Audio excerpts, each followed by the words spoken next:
Hello everyone, my name is Tom, and today let's talk about some Teen Titans shows. When DC announced their live-action Titans show, the trailer was dripping with edge. Then after it premiered, people said it wasn't nearly what the trailers made it out to be. And now that I've seen the show, this is about what I was expecting. If this came out back when Teen Titans was still popular and I was a kid, I might have genuinely enjoyed this. To put my feelings in a nutshell, it feels like a show for a demographic that went out of style about 10 years ago. Although, that also makes me more forgiving of the fact that some might genuinely enjoy this show, because maybe they never let go of that style. But why'd they have to start it off in Detroit? Don't drag my city into this. DC has plenty of fictional cities at their disposal. Y'all had to go make Dick from Detroit a thing? You're Dick from Detroit.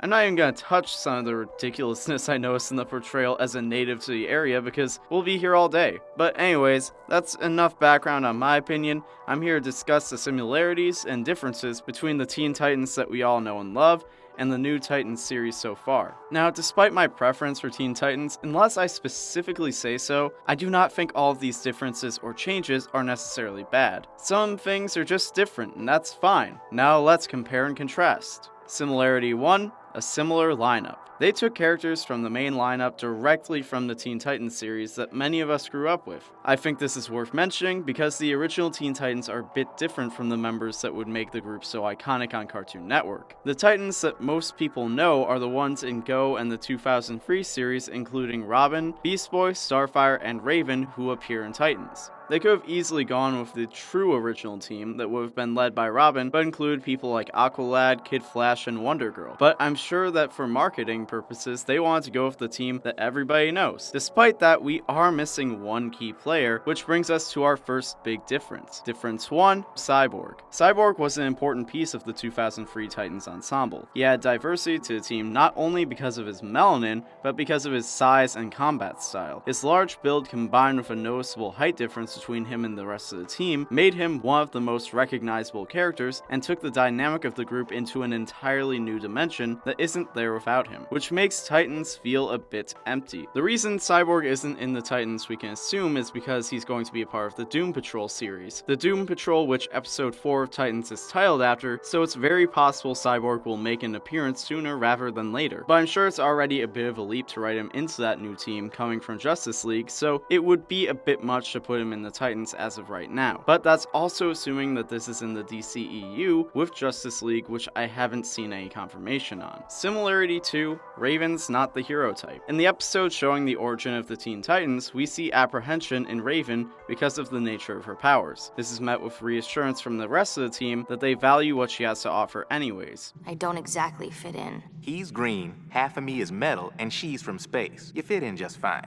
This self-doubt and clouded sense of identity is similar to how Raven is depicted as Rachel Roth in Titans. As differently as the characters are handled, both shows depict Raven as an anti-hero or someone who struggles to be a hero because of her background and powers. In Titans, Raven is trying to be good, but her powers act like a Freddy Krueger demon inside of her, Who's gonna help you now?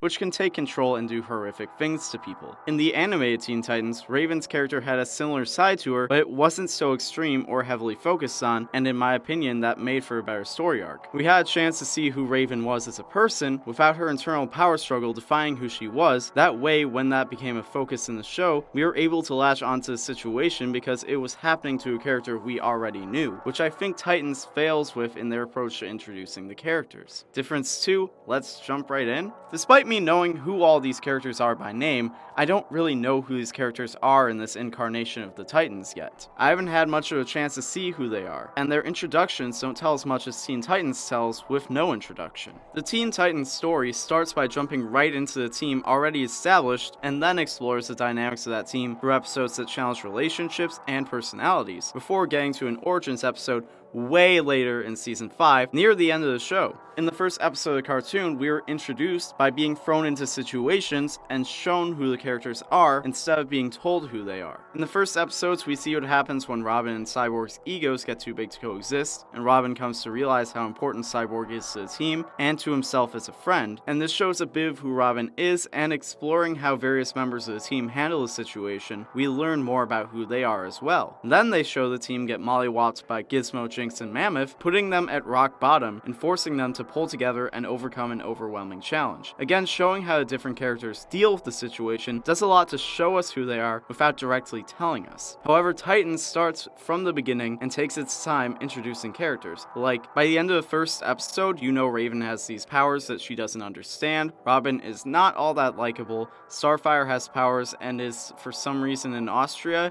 and Beast Boy exists. I know it's certainly possible to start from the beginning of a story and have it be effective in introducing characters, and there isn't one single format to tell a story. However, Teen Titans made jumping in after the team was established work much better than Titans taking time to introduce each character from the beginning, while also trying to draw connections between them to justify bringing them together. I'll admit that it's a bit contrived that everyone in the origin episode of Teen Titans just happened to be in the right place at the right time, but that's still more realistic than I see your parents die in my dreams. Similarity free, Robin's Bruce Wayne breakup. Again, referring to the origin episode of Teen Titans because from a chronological standpoint, it takes place at the same point as where Titans starts. In the origin episode of Teen Titans, Robin takes down a thief in a scene that serves as a parallel to the already infamous Robin off Batman scene in the first episode of Titans. This is where Robin says he just moved into town from Gotham and now he works alone to establish he's no longer Batman's sidekick, which is the same as Robin in Titans moved to Detroit from Gotham even though we didn't ask for him, and he's not a big fan of Batman. I get that there's a canon context as to why he says fuck Batman and why he has a resentment towards him, but even in context, it makes me feel like they were trying too hard to be like, this ain't no baby show,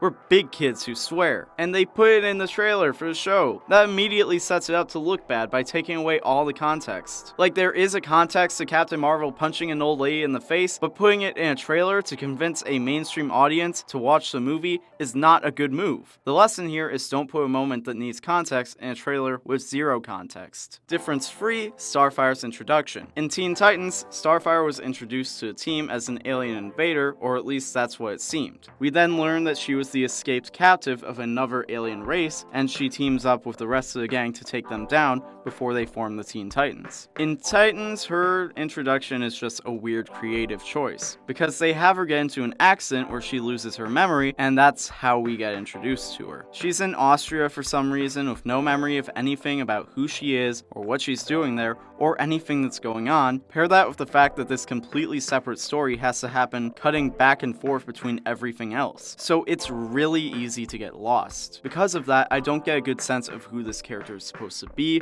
or what she's supposed to contribute to the rest of the show until the third episode. I guess they might have assumed that since this is technically a character we're familiar with, this would work better, but at the same time, it's not a character we're familiar with. Y'all are changing everything, so I don't know who this version of Starfire is. When she's like, I don't know who I am, I'm sitting here like, me too, what the fuck? Who's gonna give us that information? Because it's not you, or is it? But even now, I don't know if Starfire is still an alien, and if she is, what she's doing on Earth. There's still so many questions I have no answers to. I know she's Starfire, but what does that mean in this context? I do like the actress though, and I think she does a good job with what they give her, so props to her. Similarity 4, tie-ins with the DC universe. Both shows connect to the rest of the DC universe and interact within a similar amount of reason. I remember in Static Shock after Teen Titans had started, they did a crossover episode with Batman where Batman acknowledged Robin left to join the Titans. So where's Robin?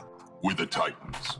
The who? Which was also acknowledging that there is a connection between Teen Titans and the rest of the animated DC universe. Similar to how the repeated mentions of Batman in Titans is a strong implication the show is connected to the DCEU, or at least a DC universe like it. Teen Titans also made use of DC characters like Aqualad, Kid Flash, and members of the Doom Patrol. You can see this practice in Titans as well, through the presence of Hawk and Dove in only the second episode. And we know that Titans shares a universe with Doom Patrol based on the title of episode 4. What this does is show that neither Titans exist in an isolated vacuum and will come across other heroes in the world. But similar to Teen Titans, I have trouble seeing Titans actually crossing over with big names like Batman, Superman, or Wonder Woman. However, that could be subject to change. For now though, it seems like the inclusion of lesser known heroes and exclusion of big name heroes will be a similar pattern in Titans continued from the 2003 Teen Titans. Difference 4, Beast Boy and Raven. You know I had to get Beast Boy on this list somehow, despite him being curved being able to participate in the main story. It's honestly kind of funny, and I gotta give the show some credit that anytime Beast Boy does appear on screen, I feel a genuine excitement. Ooh boy, is he gonna get to do something? Ah, nah, better luck next time, buddy. But let's talk about the relationship between Beast Boy and Raven. Beast Boy and Raven is a canon relationship in multiple incarnations of Titans, but in the 2003 Teen Titans, it wasn't much more than a one-sided display of affection from Beast Boy. There was never a canon romantic relationship between the two in that universe, but despite the clashing personalities, there was a very genuine, mutual, platonic friendship. However, in Titans, they are going straight for it. As soon as the two characters are on screen together, they can't stop smiling,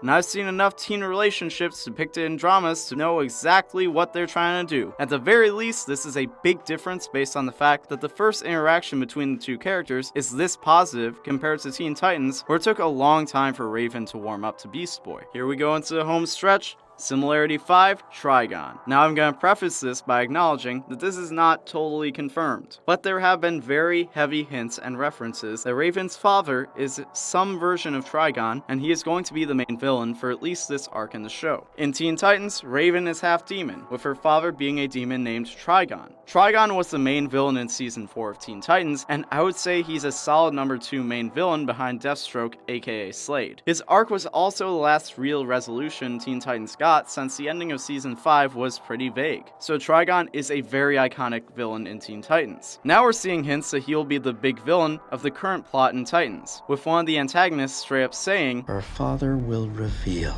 us. When he comes, he will wait. Bro, wait. I know you're talking about summoning a demon into the world or whatever, but like, yo, why is that window so dirty? Why didn't they wash that before they started shooting? This ain't a short film on YouTube. This is a franchise series. I know Justice League didn't do that good, but y'all really can't afford Windex? Does this dude just sit there touching the glass all day, getting his fingerprints all over it? I can't let that slide, y'all. Someone find DC's P.O. box and send them some Windex and a single brawny paper towel. But yeah, all you need to know is it's acknowledged that Raven doesn't know who her father is, and there are multiple references to the fact that her father is a demon, so chances are we're gonna see Trigon. But now for the biggest difference. Difference 5, teenagers. In original Teen Titans adaptations, ages had some wiggle room. Some characters have been young adults despite the name Teen Titans, while others have had them all be teenagers. In 2003, every character was in their teens, with Robin and Cyborg being guesstimated to be about 16 to 17 as the oldest, and Beast Boy being about 14 as the youngest. However, in Titans, most of the cast is made up of fully grown adults, with the exception of Raven's character, who I believe is 14 to 15, and Beast Boy, who is apparently supposed to be 15. I'm guessing this is because the demographic of the show is meant to be adults, and they want to be able to